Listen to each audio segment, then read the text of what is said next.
Let us now begin our focus upon the theme of Monumental Talk tonight, freedom and family. The first to speak about this subject will be Commander Steve McLaughlin, U.S. Navy retired, who was with us last year. Steve will include a brief review of last year's commentary plus the connection to this year's theme, freedom and family.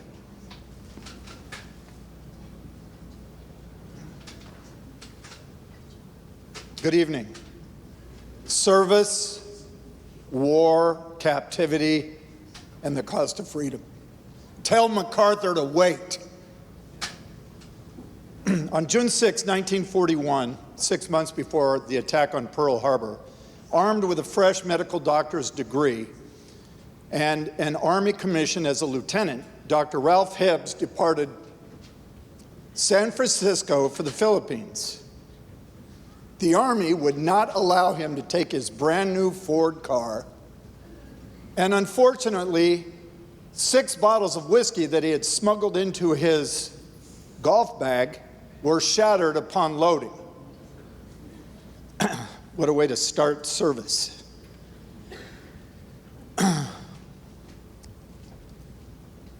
He embarked in the SS Coolidge and sailed to Manila in the Philippines and arrived there on June 20th, 1941, settling into the country club life of an Army officer in the days preceding the Japanese invasion of the Philippines.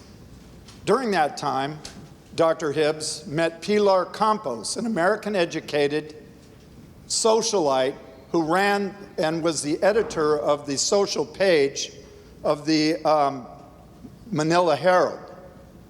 Ralph wrote his folks saying that the U.S. buildup here, with the U.S. buildup here, the Japanese wouldn't dare attack us. He spoke too soon. On December 8th, the Japanese invaded the Philippines and the Pacific War was on. Ralph was ordered to the Bataan Peninsula to make a stand against the invading Japanese forces. And the Bataan Peninsula, for geography, lies between Manila Bay on the east and Subic Bay on the west. And for those of you Navy people, many of you may have been to Subic. Ralph was concerned gravely about what would happen to Pilar and her family. Meanwhile, General Douglas MacArthur was ordered out of the Philippines and was evacuated by Lieutenant James Buckley, later Admiral Buckley, aboard a PT boat for Australia. Ralph arrived in Bataan on January 5th, 1942, and Japanese forces laid siege against the combined U.S.-Philippine Bataan forces until April 1942, when the U.S. and Filipinos under the command of General Jonathan Wainwright surrendered to the Japanese army. The defeated troops moved 65 miles in the Bataan Death March to camps northwest of Manila.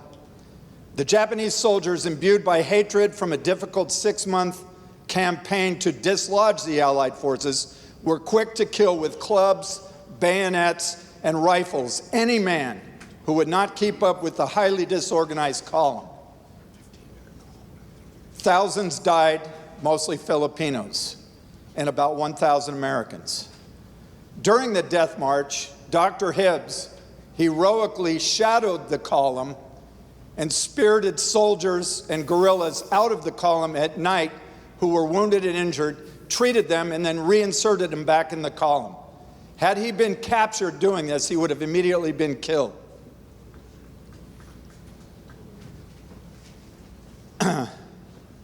In late April 1942, after the death march, the column arrived at a place called Camp O'Donnell.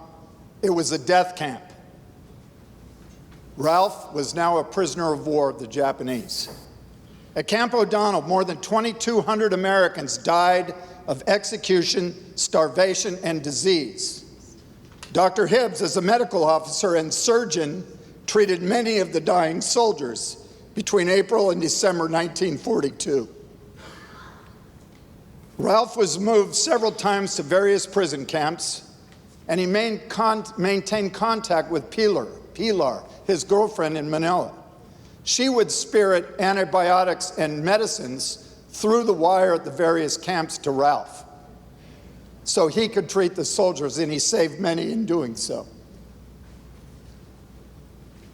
In 1945, early in the year, the Japanese discovered Pilar's operation to smuggle the meds, and she, her entire family, and her compatriots were shot, and then all of them drawn and quartered by the Japanese. She paid the ultimate sacrifice for the cost of freedom. Obviously, when Ralph heard of Pilar's fate, he was devastated.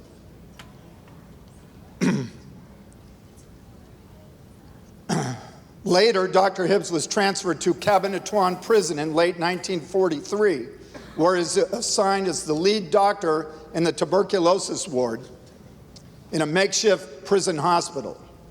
During 1944, the prisoners settled in to prison camp life, trying to survive despite the executions, the starvation, the disease, and the bestiality of their captors.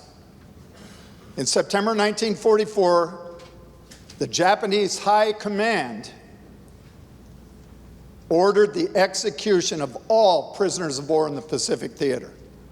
General MacArthur got wind of this and ordered a rescue of remaining prisoners. The 6th Ranger Battalion, under the command of Colonel Henry Musey, were ordered to rescue the prisoners of Cabanatuan. The battalion operations officer, Robert Prince, who later settled in Kirkland, Washington, led the raid, and Musey participated. During the night of January 30th, 1945,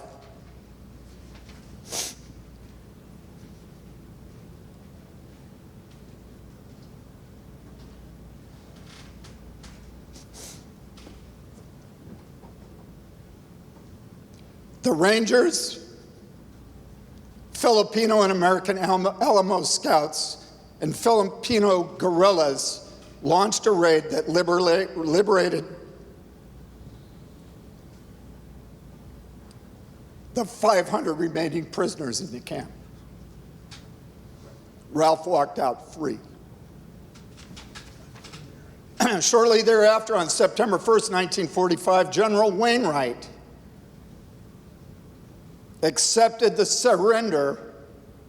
And by the way, General Wainwright was held in captivity those 4 years as well, on board USS Missouri, anchored in Tokyo Harbor. MacArthur owed him that. Every single person who suffered the death march, the disease, starvation, imprisonment, and the brutality of their captors paid dearly for the cost of freedom. The Rangers, Alamo Scouts, and the guerrillas' gallantry and determination also banked those costs through the liberation of the Cabanatuan prisoners on that January day.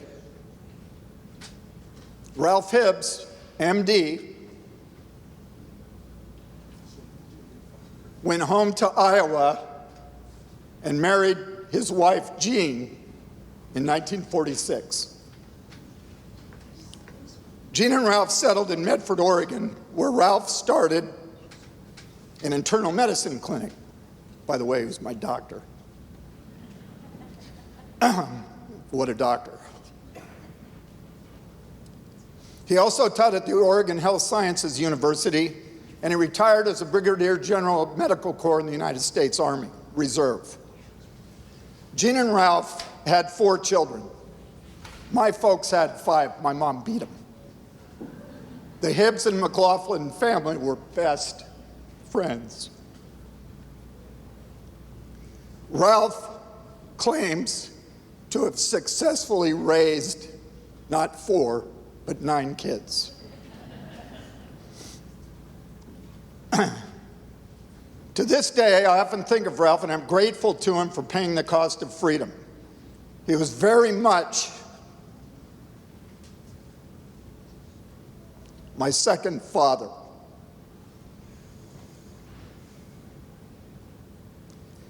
It is clear to me, and hopefully to all of you, that Ralph imbued us all with strong patriotic values we have embraced throughout our lives.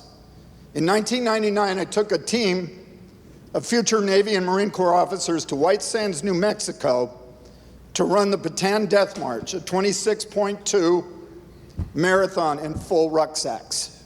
And we dedicated our placing in the race to Dr. Hibbs. Finally, so what did Dr. Hibbs' experience in paying the cost of freedom teach me and hopefully you? 1, never waste a day. Live every day.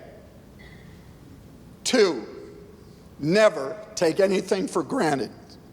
Life is precious, especially never take for granted your freedom and liberty. And third, we all must endure hardship during our lives. Approach hardship not with hopelessness. Instead, have faith you will prevail. Be stoic and be prepared to endure your hardship rather than to surrender to that hardship. Finally, be accountable for your own hardships rather than blaming others for them. This philosophy served Ralph well. It was a quality he passed on to me, and it has served me as well. Thank you very much.